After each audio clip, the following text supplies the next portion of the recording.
नमस्कार। Akashvani port Blair से प्रस्तुत है प्रादेशिक समाचार।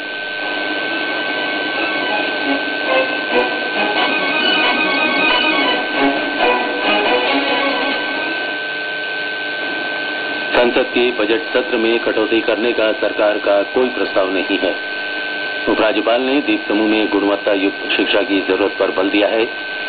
द्वीप समूह में कई लोगों को ठगने वाली कोलकाता की एक फर्जी गैर बैंकिंग वित्तीय कंपनी के संचालक को गिरफ्तार कर लिया गया है। पूरे देश के साथ द्वीपों में भी आज से डायरिया नियंत्रण पखवाड़ा शुरू हो रहा है और चेन्नई से आ रहे एमवी कैम्बलवे और एमवी जानकौड़ी आज पोर्ट ब्लेयर पहुंच रहे हैं।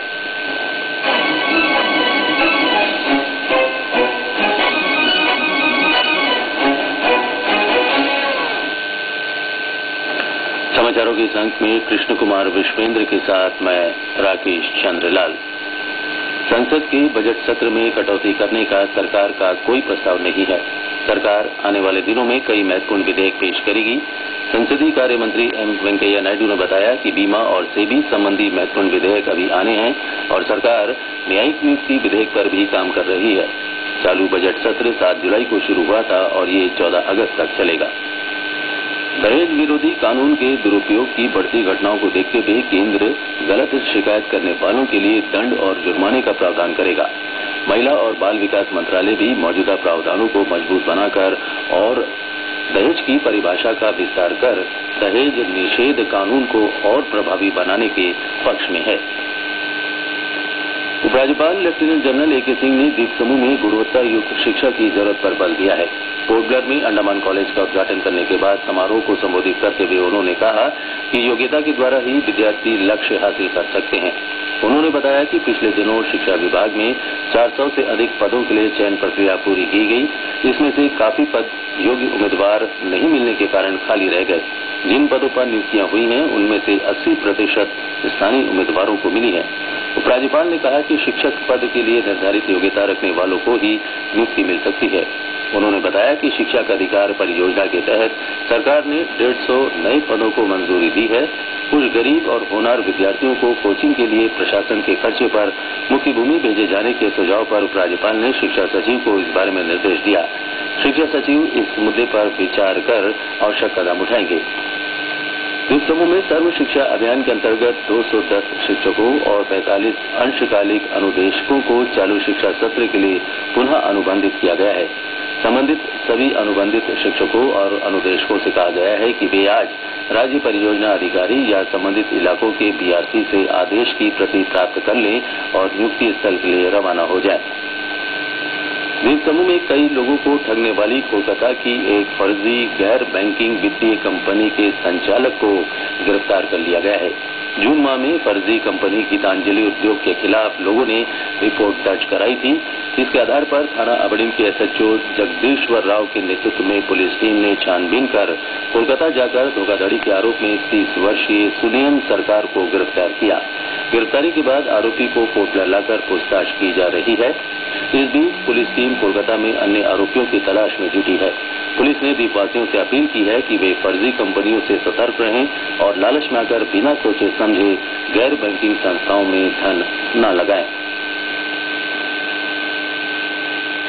अंडमान निकोबार द्वीप समूह के जिला विधि सेवा प्राधिकरण की ओर से पिछले शनिवार को पोर्ट ब्लेयर के वैकल्पिक शिकायत निवारण केंद्र प्रयास में लोक अदालत का आयोजन किया गया। प्रयास के उद्घाटन के बाद इस तीसरी लोक अदालत में घरेलू समस्याओं के अलावा कई अन्य मामलों को निपटाया गया। जिला और सत्र न्यायाधीश तथा जिला विधि सेवा प्राधिकरण के अध्यक्ष असित कुमार डे ने लोक अदालत का उद्घाटन किया। उन्होंने अपने संबोधन में बताया कि लोक अदालत में निपटाए गए मुकदमे को किसी भी सिविल अदालत में चुनौती नहीं दी जा सकती है। प्रादेशिक समाचार आप आकाशवाणी पोर्ट ब्लेयर से सुन रहे हैं। समाचारों में आगे प्रमुख है डायरिया नियंत्रण पखवाड़ा, युवा वैचारिक आदान प्रदान कार्यक्रम, नगर राजभाषा की बैठक और जहाज। लेकिन उससे पहले ये विज्ञापन। आड़ी माह और ईद के शुभ अवसर पर टेक्सटाइल लक्ष्मी नीरज टेक्सटाइल्स में 5 से 50% discount. Textile Lakshmi Neeraj textile.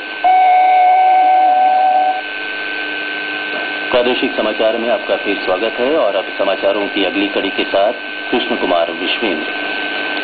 धन्यवाद राकेश। भारत सरकार की ओर से पूरे देश में आज से डायरिया नियंत्रण पखवाड़े का आयोजन शुरू हो रहा है।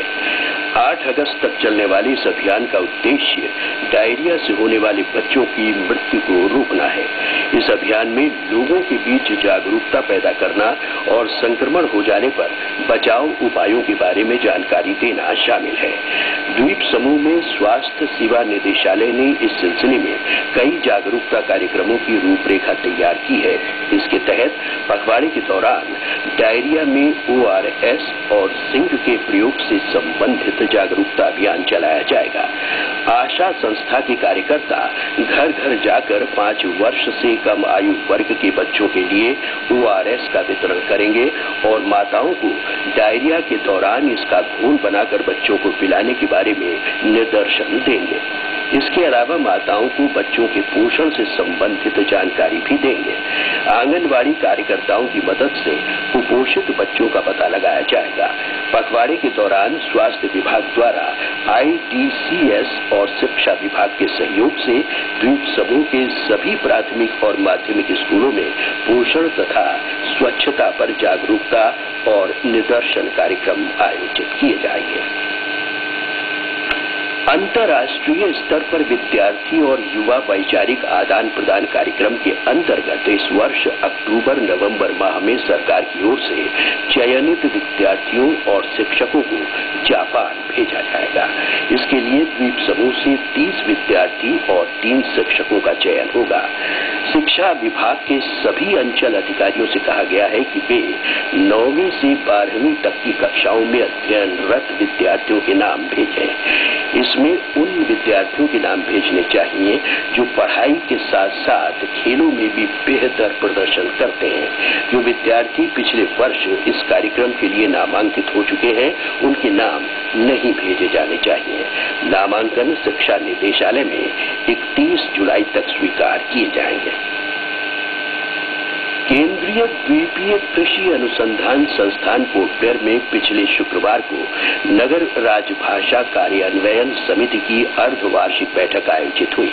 क्वेरी निदेशक डॉक्टर S दाम रॉय की अध्यक्षता में हुई बैठक में राजभाषा के बेहतर क्रियान्वयन के लिए विभिन्न विभागों को पुरस्कृत किया गया। इसमें अल्पनिका को पहला, BSNL को दूसरा और भारतीय तटरक्षक को तीसरा पुरस्कार प्राप्त हुआ। क्वेरी निदेशक ने अपने संबोधन में बताया कि पिछले दिनों भुवनेश्वर में आयोजित समारोह में गृह मंत्रालय के राजभाषा विभाग की ओर से द्वीप समूह में राजभाषा कार्यान्वयन समिति पोर्टब्लेयर को वर्ष 2012-13 का तीसरा पुरस्कार दिया गया।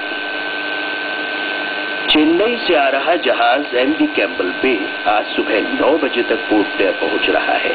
जहाज हेडुचेटी पर लगेगा। इस बीच चेन्नई से आ रहे जहाज MV नानकौड़ी की आज दिन में 12 बजे तक पोर्टब्लेयर पहुंचने की संभावना है। प्रशासन के स्वास्थ्य विभाग में निगरानी कर्मचारी और प्रधान कर्मचारी के पद पर भर्ती के लिए योग्य उम्मीदवारों से आवेदन मांगे गए थे। विभाग की ओर से जारी विज्ञप्ति में कहा गया है कि इस भर्ती प्रक्रिया को प्रशासनिक कारणों से रद्द कर दिया गया है। पोर्टब्लेयर के महाराष्ट्र मंडल और नगर पालिका परिषद के संयुक्त तत्वावधान में 31 जुलाई को प्रसिद्ध गायक स्वर्गीय मोहम्मद रफी की याद में एक शाम मोहम्मद रफी के नाम कार्यक्रम आयोजित होने जा रहा है। ये संगीतमय कार्यक्रम पोर्टब्लेयर के डॉक्टर BR अम्बेडकर सभागार में शाम 6 बजे आरंभ होगा। अंत में मुख्य समाचार एक बार फिर। संसद के बजट सत्र में कटौती करने का सरकार का कोई प्रस्ताव नहीं है। उपराज्यपाल ने द्वीप समूह में गुणवत्ता युक्त शिक्षा की जरूरत पर बल दिया है। द्वीप समूह में कई लोगों को ठगने वाली कोलकाता की एक फर्जी गैर बैंकिंग वित्तीय कंपनी के संचालक को गिरफ्तार कर लिया गया है।